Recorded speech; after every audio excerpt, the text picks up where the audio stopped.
എല്ലാവർക്കും ഒരു പുതിയ വീഡിയോയിലേക്ക് സ്വാഗതം. ഇന്ന് നമ്മൾ കാണാൻ പോകുന്നത് ഒരു stand alone trend type question, ഒരു നെക്സ്റ്റ് ജനറേഷൻ എൻക്ലെക്സ് ആറിനെ ബേസ് ചെയ്തുള്ള ഒരു ഹൈലൈറ്റ് ഓപ്ഷനാണ് നമ്മളിന്ന് കാണാൻ പോകുന്നത്. അപ്പോൾ നമ്മൾ എങ്ങനെയാണ് ഒരു ക്വസ്റ്റ്യനെ അപ്രോച്ച് ചെയ്യുന്നത് എന്നൊക്കെ നമ്മളൊരു ഡീറ്റെയിൽ ക്ലാസ്സിൽ കണ്ടതാണ്. അപ്പോൾ അത് നമുക്ക് ഈ ക്വസ്റ്റ്യൻ ഒന്ന് നോക്കാം. ഇതാണ് ക്വസ്റ്റ്യൻ.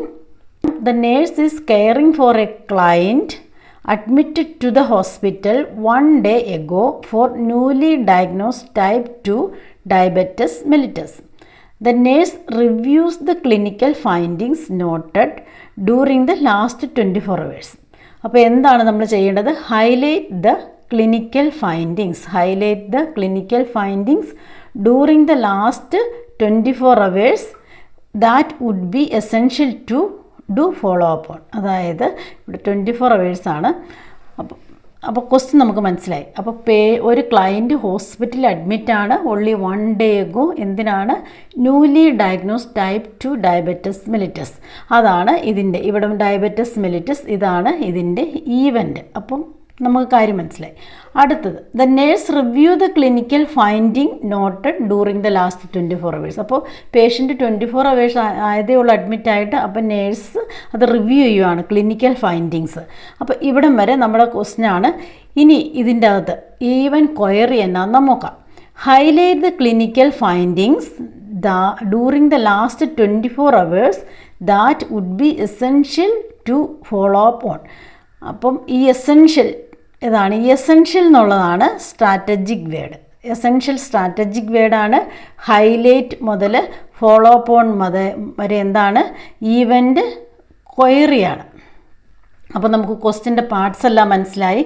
അപ്പോൾ ഹൈലൈറ്റ് ചെയ്യണം എന്നും മനസ്സിലായി. അപ്പോൾ ഇനി എന്താണ് നോക്കേണ്ടത്?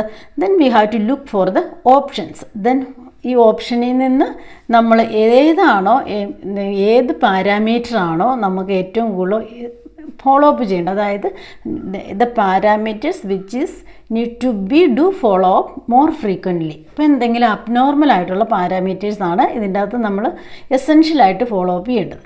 എല്ലാ പാരാമീറ്റേഴ്സും ഫോളോ അപ്പ് ചെയ്യണം. ഇവിടുത്തെ ക്വസ്റ്റ്യൻ സ്ട്രാറ്റജിക് വേർഡ് എസെൻഷ്യൽ എന്നാണ്. സോ ഏറ്റവും ഇമ്പോർട്ടൻ്റ്, ഏറ്റവും എസെൻഷ്യൽ ആയിട്ടുള്ളതാണ്, മോർ ഫ്രീക്വൻ്റ്ലി ഒബ്സർവ് ചെയ്യേണ്ടതാണ് നമ്മൾ ഓപ്ഷൻ സെലക്ട് ചെയ്യേണ്ടത്. അപ്പോൾ നമുക്ക് ഓപ്ഷൻ നോക്കാം. This is current time 12 hours 24 hours.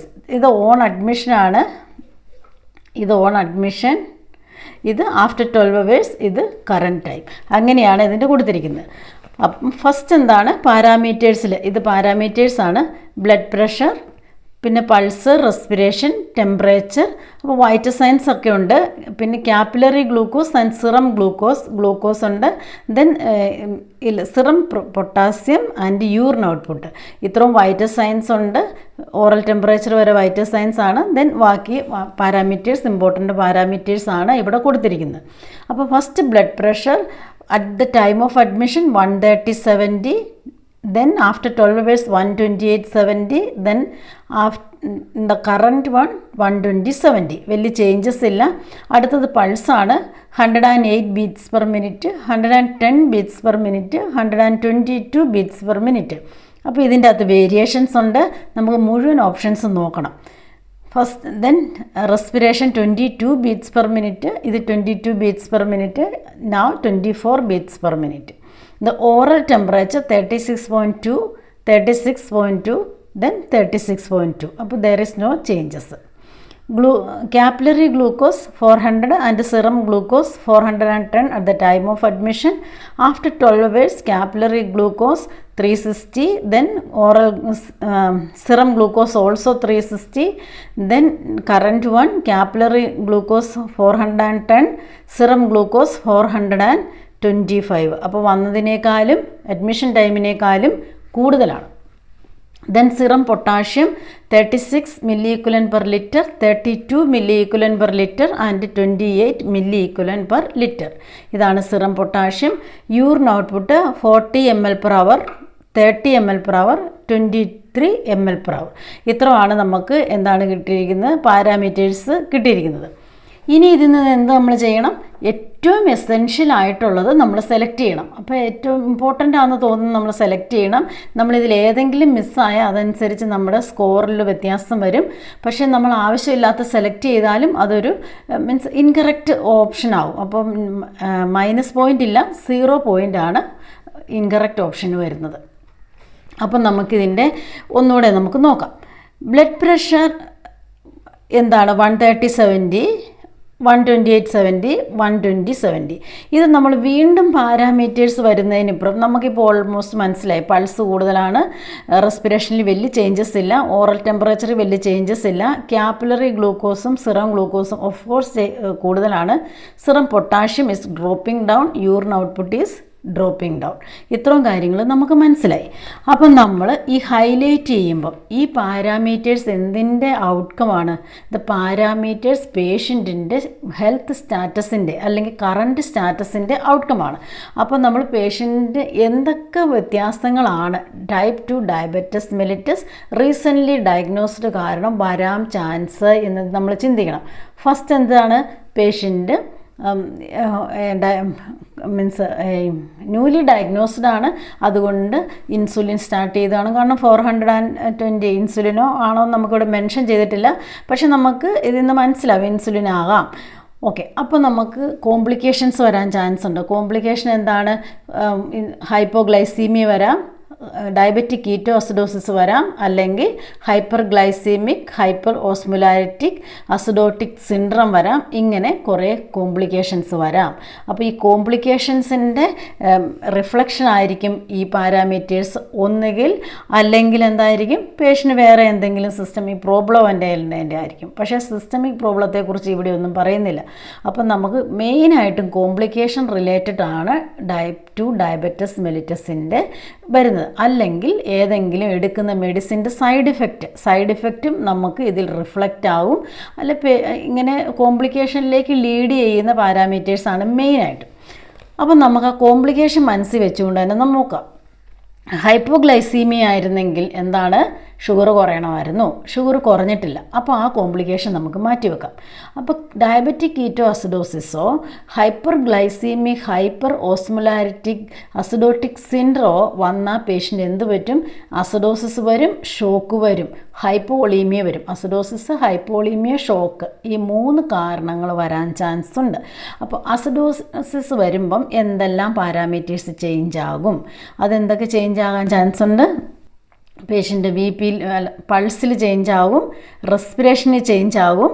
ഇതാണ് മെയിനായിട്ട് പാരാമീറ്റേഴ്സിൽ വരുന്ന ചേഞ്ചസ്. പിന്നെ ഹൈപ്പോളീമിയയിലേക്ക് പോയി കഴിഞ്ഞിട്ടുണ്ടെങ്കിൽ പൾസ് കൂടും, റെസ്പിറേഷൻ കൂടും. പിന്നെ എന്താ വരുന്നത്? പേഷ്യൻറ്റിൻ്റെ BP ഡ്രോപ്പ് ആകും. അതാണ് ഹൈപ്പോളീമിയയിലേക്ക് വരുന്നത്. പിന്നെ എന്താണ്? ഷോക്കാണെങ്കിൽ ഇതിലെല്ലാത്തിലും വ്യത്യാസങ്ങൾ വരും. BP, പൾസ്, റെസ്പിറേഷൻ, ടെമ്പറേച്ചർ ലാസ്റ്റാണ് വരുന്നത്. ഇങ്ങനെ വ്യത്യാസങ്ങൾ വരും. അപ്പം നമുക്ക് ഇതിൻ്റെ അകത്ത് എന്താണ്? ഹൈപ്പോഗ്ലൈസീമിയ അല്ല, ഷുഗർ കുറവാണ്. അസിഡോട്ടിക് ആണോ? അസിഡോട്ടിക്കിലേക്ക് ലീഡ് ചെയ്യുന്ന എന്തെങ്കിലും ഉണ്ടോ എന്ന് നോക്കണം. അടുത്ത എന്താണ്? പേഷ്യൻറ്റിന് മെഡിസിൻ കിട്ടുന്നത് കൊണ്ടുള്ള സൈഡ് ഇഫക്റ്റ് എന്തെങ്കിലും ഉണ്ടോ എന്ന് നോക്കണം. അപ്പോൾ ഇത് നമുക്ക് ബേസ് ചെയ്ത് ഇത് നമ്മുടെ മനസ്സിൽ വെച്ചുകൊണ്ട് ഇതാണ് കൊഗ്നിറ്റീവ് തിങ്കിങ്. കൊഗ്നിറ്റീവ് തിങ്കിങ്ങിൽ നമ്മൾ അനലൈസ് ചെയ്തു, നമ്മളിനി അതനുസരിച്ച് നോക്കണം. അപ്പോൾ ബ്ലഡ് പ്രഷർ എന്ത് ചെയ്യുക? 130/70, 128/70, 120/70. അപ്പോൾ ഇതെന്താണ്? വലിയ ചാൻസ് ഇല്ല, കാരണം ഒരുപാട് ഡ്രോപ്പിംഗ് ഡൗൺ അല്ല. അതുകൊണ്ട് നമുക്ക് ഇത് അത്ര എസെൻഷ്യൽ അല്ലായിരിക്കും. നമുക്ക് ഒരു കൊയറിയിട്ട് വെക്കാം. Next pulse 108, 110, 122. ഓഫ് കോഴ്സ് അവിടെ ഒരുപാട് വ്യത്യാസങ്ങൾ വന്നിട്ടുണ്ട്. അപ്പം നമ്മൾ എന്ത് ചെയ്യണം? ഇത് നമുക്കൊരു ഇത് ഇട്ട് വെക്കാം, കാരണം നമുക്കിത് ഇമ്പോർട്ടൻ്റ് ആയിട്ടുള്ളതാണ്. അടുത്തത് റെസ്പിറേഷൻ 122, 22, 24. വലിയ ചേഞ്ചസ് ഇല്ല. സോ ഇതും നമുക്കൊരു കൊയറി ഇട്ട് വെക്കാം. ഓറൽ ടെമ്പറേച്ചറിൽ എന്തെങ്കിലും വ്യത്യാസം ഉണ്ടായിരുന്നെങ്കിൽ, അല്ലെങ്കിൽ ഷോക്കിനായിരുന്നെങ്കിൽ ഇത് ഒത്തിരി ഡ്രോപ്പിംഗ് ഡൗൺ ചെയ്തേനെ. അപ്പോൾ ഓറൽ ടെമ്പറേച്ചർ നമ്മൾ എലിമിനേറ്റ് ചെയ്തു. അപ്പോൾ നമുക്കിനി ഓറൽ ടെമ്പറേച്ചർ നോക്കണ്ട. ക്യാപ്പിലറി ഗ്ലൂക്കോസ് 400 ആണ്. ഇതിലൊരു വ്യത്യാസങ്ങളും ഇല്ലാത്തതുകൊണ്ട് നമുക്ക് സെലക്ട് ചെയ്യണോ എന്ന് ചിന്തിക്കാം. നെക്സ്റ്റ് സിറം പൊട്ടാഷ്യത്തിൽ ഒരുപാട് ഡ്രോപ്പിംഗ് ഡൗൺ ആണ് ഇങ്ങോട്ട് വരുമ്പോഴത്തേക്ക് അതും നമുക്ക് ഒരു ക്വയറി ഉണ്ട്. സെലക്ട് ചെയ്യേണ്ടതാണോ? Urine output 40 ml per 30 ml per 20 ml per. അപ്പോൾ പേഷ്യൻ്റെ വെയിറ്റ് ഇവിടെ മെൻഷൻ ചെയ്യുന്നില്ല. യൂഷ്വലി ഐഡിയലി എത്രയാണ്? 0.5 to 1.5 ml per kg per hour ആണ് വരുന്നത്. അപ്പോൾ പേഷ്യൻ്റെ വെയിറ്റ് എത്രയാണെന്ന് പറയാത്തത്തോളം സ്ഥിതിക്ക് 40 ഒക്കെ നമുക്കൊരു നോർമലായിട്ട് കൺസിഡർ ചെയ്യാം. But again it's dropping down ആണ്. അപ്പം നമുക്ക് ഇതും ഒരു ക്വയറി ഇട്ട് വെക്കാം. ഇനി നമുക്ക് എന്താണ് ചെയ്യേണ്ടത്? ഇതെങ്ങനെ എലിമിനേറ്റ് ചെയ്യണം? ഏതൊക്കെയാണ് എലിമിനേറ്റ് ചെയ്യുന്നത്? നമ്മുടെ ടെമ്പറേച്ചർ എലിമിനേറ്റ് ആയി. ഇനി പൾസ് ബി പി നോക്കിക്കേ, 130/70. ഇതിലൊരു വ്യത്യാസങ്ങളുമില്ല. ഷോക്കായിരുന്നെങ്കിൽ ബി പി ഡ്രോപ്പിംഗ് ഡൗൺ ആയേനെ. അപ്പോൾ ബി പിയിൽ വ്യത്യാസങ്ങളില്ലാത്തത് കൊണ്ട് ഇതെന്താണ്, നമുക്കത്ര എസെൻഷ്യലായിട്ട് ഫോളോ അപ്പ് ചെയ്യേണ്ട റൊട്ടീൻ ഫോളോ അപ്പ് മതി. അപ്പോൾ നമുക്ക് ഇത് ഹൈലൈറ്റ് ചെയ്യണ്ട, കാരണം ഇത് എസെൻഷ്യൽ അല്ലല്ലോ. അപ്പോൾ നമുക്കിത് എലിമിനേറ്റ് ചെയ്യാം. എലിമിനേറ്റ് ചെയ്തു. ഇനി നമുക്ക് പൾസാണ്. പൾസ് എത്രയാണ്? വ്യത്യാസങ്ങളുണ്ട്. 108, 110, 122. അപ്പോൾ ഇതെന്താണ്? അസിഡോട്ടിക്കിൻ്റെ സിൻഡ്രമാണ്. ഹൈപ്പോ ഒളീമിയയിലേക്ക് ലീഡ് ചെയ്യുന്നതിൻ്റെ സിൻഡ്രമായിട്ട് വരാം. അപ്പോൾ അതിൻ്റെയൊക്കെ ഒരു സൈനായിട്ട് വരാം. അപ്പോൾ സൈനായിട്ട് വരുന്നതുകൊണ്ട് നമുക്ക് ഇത് ഹൈലൈറ്റ് ചെയ്യുന്ന ഓപ്ഷനിൽ വെക്കാം. ബട്ട് എല്ലാ ഓപ്ഷൻസും വായിച്ചിട്ട് എലിമിനേഷൻ ലാസ്റ്റേ നമ്മൾ ഹൈലൈറ്റ് ചെയ്യാവുള്ളൂ. അടുത്തത് റെസ്പിറേഷൻ്റെ അത് വലിയ ചേഞ്ചസ് ഇല്ല. അപ്പോൾ നമുക്കത് ലാസ്റ്റ് ഒന്നുകൂടെ നോക്കാം. പിന്നെ ക്യാപ്പിലറി ബ്ലഡ് ഗ്ലൂക്കോസും സിറം ബ്ലഡ് ഗ്ലൂക്കോസും ഓഫ് കോഴ്സ് ഇൻ ഹയർ സൈഡാണ്. അതുകൊണ്ട് നമുക്കിത് ഹൈലൈറ്റ് ചെയ്യാൻ വേണ്ടിയിട്ട് നമുക്ക് എന്ത് ചെയ്യണം? ചൂസ് ചെയ്യാം. ഹൈലൈറ്റ് ചെയ്യാൻ വേണ്ടിയിട്ട് ചൂസ് ചെയ്യാം. അടുത്തത് സിറം പൊട്ടാഷ്യമാണ്. സിറം പൊട്ടാഷ്യം 3.6 നിന്ന് 3.2, 2.8. സിറം പൊട്ടാഷ്യം ഹൈപ്പോ കലീമിയയിലേക്ക് പോയിക്കൊണ്ടിരിക്കുകയാണ്. എന്താണ് ഹൈപ്പോ കലീമിയയ്ക്ക് കാരണം? ഹൈപ്പോ കലീമിയയ്ക്ക് കാരണം ഇൻസുലിൻ്റെയാണ്. ഇൻസുലിൻ എടുക്കുന്നതിൻ്റെ സൈഡ് എഫക്റ്റ് ആയിട്ട് ഇമ്മീഡിയറ്റ്ലി വരുന്നതാണ് ഹൈപ്പോ കലീമിയ. അപ്പോൾ പേഷ്യൻ്റ് ഇൻസുലിൻ കൊടുക്കുന്നതിനെക്കുറിച്ച് മെൻഷൻ ചെയ്യുന്നില്ലെങ്കിലും പൊട്ടാഷ്യം ഡ്രോപ്പിംഗ് ഡൗൺ ആകുന്നതുകൊണ്ട് പേഷ്യൻ്റ് ഇൻസുലിൻ ആകാം. അപ്പം ഇൻസുലിൻ കൊടുത്തു പേഷ്യൻ്റ് ഹൈപ്പോ കലീമിയയിലേക്ക് പോകുന്നുണ്ട്. We have to do follow more frequently. കാരണം ഇത് ഇനിയും താഴെ പോയാൽ പേഷ്യൻ്റ് അബ്സല്യൂട്ട്ലി ഹൈപ്പോകലീമിയ പോവും, കാർഡിയാക് ഇഷ്യൂസ് വരും. സോ അത് നമുക്ക് സെലക്ട് ചെയ്യുന്ന ഓപ്ഷനിൽ വെക്കാം. അടുത്തതാണ് യൂറിൻ ഔട്ട്പുട്ട് 40, 30, 23. ഇത് റിയലി ഡ്രോപ്പിംഗ് ഡൗൺ ആണ്. ഇത് ചിലപ്പം ഹൈപ്പോ ഒളീമിയയുടെ ആകാം. അപ്പോൾ അതും നമുക്ക് സെലക്ട് ചെയ്യുന്ന ഓപ്ഷനിൽ വെക്കാം. അപ്പോൾ ഹൈപ്പോളീമിയ, അസിഡോസിസ്, ഹൈപ്പോളീമിയ, ഷോക്ക് ഈ രീതിയിലാണ് കീറ്റോ അസിഡോസിസിലേക്കൊക്കെ പോകുന്നത്.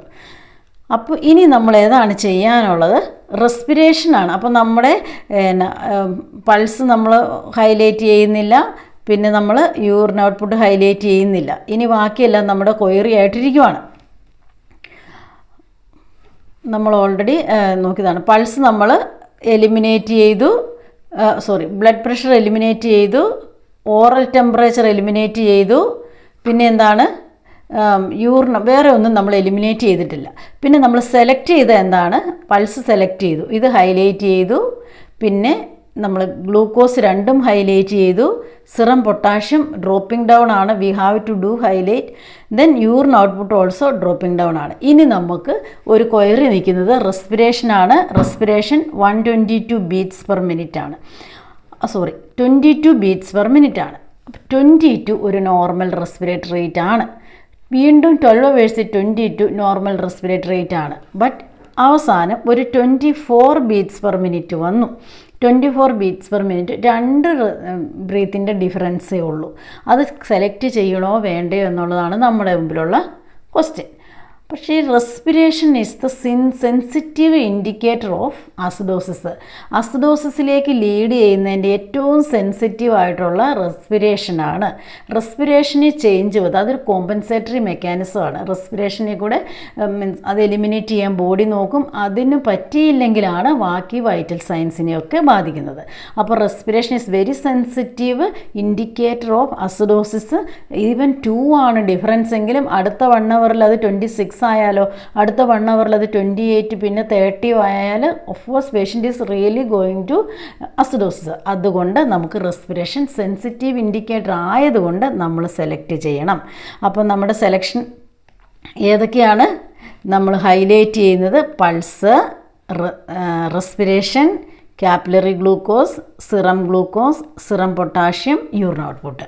ഇനി നമ്മൾ ഹൈലൈറ്റ് ചെയ്യാതെ വിട്ടത് ഓറൽ ടെമ്പറേച്ചർ, ബ്ലഡ് പ്രഷർ. ഇത്രയും കാര്യങ്ങളാണ്. അപ്പോൾ ഇങ്ങനെയാണ് നമ്മൾ ഹൈലൈറ്റ് ഓപ്ഷൻ കണ്ടുപിടിക്കുന്നത്.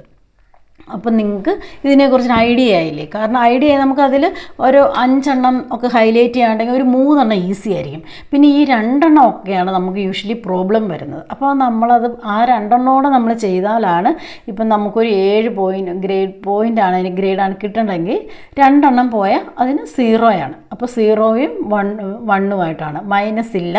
അപ്പോൾ നമുക്ക് അതിൻ്റെ ഒരു ഹാഫൊക്കെ കിട്ടും. പക്ഷെ കംപ്ലീറ്റ് നമുക്കിത് സ്കോർ ചെയ്യണമെന്നുണ്ടെങ്കിൽ നമ്മളൊരു ഡിസീസിൻ്റെ കോംപ്ലിക്കേഷൻ, സൈഡ് ഇഫക്റ്റ്, മെഡിക്കേഷൻ്റെ side effect, precipitating factor, pathophysiology ഇങ്ങനെ പഠിക്കണം. അങ്ങനെ പഠിച്ചാലാണ് നമ്മൾ നന്നായിട്ട് നമുക്ക് പെർഫോം ചെയ്യാൻ പറ്റത്തുള്ളൂ. അപ്പം നിങ്ങൾക്ക് ഇതിനെക്കുറിച്ച് ഒരു ഐഡിയ വന്നു എന്നാണ്, ഐഡിയ വരത്തക്ക രീതിയിൽ നന്നായിട്ട് എക്സ്പ്ലെയിൻ ചെയ്തിട്ടുണ്ട്. ഇനി എന്തെങ്കിലും നിങ്ങൾക്ക് ഇതിനെക്കുറിച്ച് ഡൗട്ട്സോ ക്വയറീസോ ഒക്കെ ഉണ്ടെങ്കിൽ just put it in the comment box.